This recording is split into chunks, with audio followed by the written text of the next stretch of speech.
ராமனின் தூதனாக ஹனுமான் கடலை தாண்டி இலங்கைக்கு புறப்பட்டான். இலங்கைக்குள் யாருக்கும் தெரியாமல் நுழைந்தான். அங்கே அசோகவனத்தில் சீதை துக்கத்தோடு இருந்தாள். ராமா, நீ எங்கே? இவள்தான் சீதை. எப்படி பேசலாம்? மோதிரம் அவளிடம் சென்றது.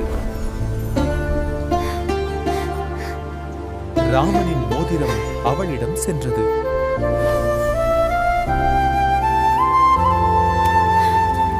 அம்மா, நான் ராமனின் தூதன் ஹனுமான். ராமன் சீக்கிரம் வருவார். உங்களை காப்பாற்றுவார். நம்பிக்கை இருந்தா காப்பாற்றும் நாள் வரும்.